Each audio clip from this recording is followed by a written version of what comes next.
हो गया स्टार्ट। बच्चे आपका एक क्वेश्चन था, ध्यान से सुनेंगे। एक दुकानदार ने 2 साइकिल 1100 रुपया प्रति साइकिल के हिसाब से बेची। एक दुकानदार, ध्यान से सुनेंगे बच्चों, एक दुकानदार ने 2 साइकिल बेचा और दोनों साइकिल 1100 रुपए में क्या किया, बेची। तो हम बताए थे बच्चे, जिस मूल्य पे किसी वस्तु को बेचा जाता है वो कहलाएगा विक्रय। इसका मतलब ये देख रहे, इधर पहला लिख दिया, इधर लिख दिए दूसरा। मतलब पहला साइकिल बेचा बच्चे कितना में, 1100 रुपए में, और दूसरा साइकिल कितना में बेचा, 1100 में। अब आगे देखो फिर बुक में क्या करता है। आगे कहता है बच्चे, एक पर उसे 10% का लाभ एवं दूसरे पे 20% की हानि होती है। दोनों साइकिल बेचा बच्चे, पहले पे मान लेते हैं कि 10% का उसे लाभ हुआ, प्रतिशत लाभ बराबर 10%। दूसरा पे उसे बोल रहा है कि प्रतिशत हानि बराबर 20% की हानि हुई। आगे फिर पढ़ेंगे प्रश्न को। आगे कहता है कि बताइए उसे लाभ हुआ कि हानि, लाभ या हानि प्रतिशत में ज्ञात करें। मतलब हमको percentage loss and percentage profit निकालना है। Percentage loss and percentage profit में बच्चे प्रतिशत लाभ एंड प्रतिशत हानि की गणना करना है। जैसे ही लाभ और हानि की गणना करना हो बच्चे, तो उसके लिए मुझे पहले चाहिए लाभ या हानि, और लाभ हानि निकालने के लिए मेरे पास क्रय मूल्य और विक्रय मूल्य दोनों होना चाहिए।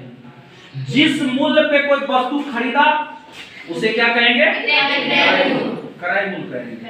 जिस मूल्य पर किसी वस्तु को बेचा जाता है उसे क्या कहेंगे, विक्रय मूल्य। तो हमारे पास बच्चे दोनों साइकिल का विक्रय मूल्य मालूम है ना, 1100 रुपया और 1100, दोनों का 1100 रुपया में बेच दिया। ठीक है, अब आगे हमको चाहिए क्रय मूल्य। बिना क्रय मूल्य का हम गणना कर सकते हैं लाभ हुआ कि हानि हुआ, नहीं सर। अब हम क्रय मूल्य की ओर चलते हैं। तो बच्चे हम फॉर्मूला आपको एक लिखाए थे, अगर जो विक्रय मूल्य पता हो और प्रतिशत लाभ पता हो, तो यहाँ से क्रय मूल्य का एक फॉर्मूला होता है 100/100 प्लस लाभ percent bracket close multiply by विक्रय। अब इसमें सेट कर देंगे 100/100 प्रतिशत लाभ कितना है, और गुना कितना, विक्रय मूल्य इसका था 1100 रुपया, 1100 से इसे गुना कर दिए। उसके बाद ये बच्चे क्या करें, 100/110, 100 + 10 110 और गुना 1100, 2 0 कट गया, 11 से 10 टाइम्स।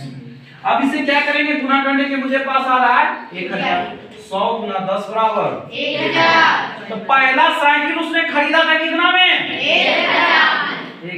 दूसरी की ओर चलते हैं। दूसरा साइकिल उसने बेचा 1100 रुपया में, उसे हानि कितना हुआ, 20%। हानि जब उसे 20% का हुआ, इसका मतलब इसमें भी क्रय मूल्य का एक फॉर्मूला लिखा है। इसमें जो लिखा है क्रय मूल्य बराबर 100/100 माइनस हानि प्रतिशत गुना विक्रय मूल्य। तो बच्चे यहाँ से 100 डिवाइडेड बाय 100, और यहाँ पे हानि कितना, 20% माइनस 20 गुना 1100। तो यहाँ से घटाएंगे बच्चे हो जाएगा 80, 100/80 गुना 1100 से जब काटेंगे 20 से काटेंगे 4 बार में, 20 से 5 बार में, और 4 से काटेंगे 275 हो जाएगा। ठीक है, 275 को जब 5 से गुना करेंगे तो 1375 रुपया हो गया। ये हो गया इसका क्रय मूल्य। अब क्रय मूल्य पहला साइकिल का भी निकल गया, दूसरा का निकल गया। विक्रय मूल्य भी हमको दोनों का पता है, 1100 बेचा। अब हम लाभ और हानि की गणना कर सकते हैं, यस सर। अब कुल क्रय मूल्य की गणना करेंगे। सबसे पहले कुल क्रय मूल्य मींस पहला का क्रय मूल्य और दूसरा का क्रय मूल्य। पहला का क्रय मूल्य कितना है बच्चे, 1000। तो पहला क्रय मूल्य प्लस दूसरा क्रय मूल्य, तो पहला का 1000 और दूसरा का क्रय मूल्य 1375 रुपया। दोनों को जब जोड़ेंगे बच्चे 2375 रुपया। क्रय मूल्य मेरे पास हो गया 2375 रुपया, जिस मूल्य पे उसे खरीदा। ठीक है, आगे अब देखना, अब कुल विक्रय मूल्य की गणना करेंगे। कुल विक्रय मूल्य कितना है, जितना में दोनों साइकिल बेचा, पहला का विक्रय मूल्य और जो दूसरा का विक्रय मूल्य, 1100 + 1100 बराबर 2200 रुपया। अब 2200 रुपया जब हो गया, ये विक्रय मूल्य हो गया, और मेरा क्रय मूल्य कितना था, 2375 रुपया। मतलब खरीदा 2375 रुपया में और बेचा कितना में, 2200 रुपया में। खरीदा ज्यादा में, बेचा कम में। लाभ या हानि, इसका मतलब हानि हो गया। तो सबसे पहले हानि निकालेंगे। हानि बराबर क्रय मूल्य माइनस विक्रय मूल्य। 2375 रुपया बच्चे खरीद है उसका, और बेचा है 2200 रुपया में। जब घटाएंगे हानि, अगर जो पूछेगा कि पूरा क्रय विक्रय में उसे हानि कितना हुआ, तो 175 रुपया की उसे क्या हो गई? हानि। अब जब हमको हानि निकल गया और क्रय मूल्य भी निकला हुआ है, तब हम इसका प्रतिशत हानि निकाल सकते हैं क्या? अब हम प्रतिशत हानि की ओर चलते हैं। प्रतिशत हानि बराबर हानि बटा क्रय मूल्य गुना 100। तो हानि मेरे पास कितना हुआ था बच्चों? 175। 175। क्रय मूल्य टोटल कितना है? 250। टोटल कितना है?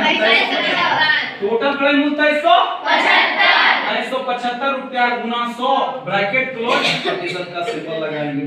अब इसे काटे हैं बच्चे, इससे जब 25 से काटेंगे तो 7 बार में, 25 से काटेंगे तो 95 बार।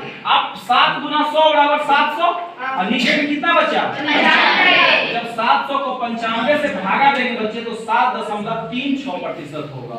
इसे पूर्णांक में लिखेंगे 7 पूर्णांक समथिंग आएगा, कुछ आएगा जो बुक में आपका आंसर दिया होगा, कोई अंतर नहीं होगा आंसर में। हानि बराबर हो जाएगा 7.36%। कोई दिक्कत नहीं।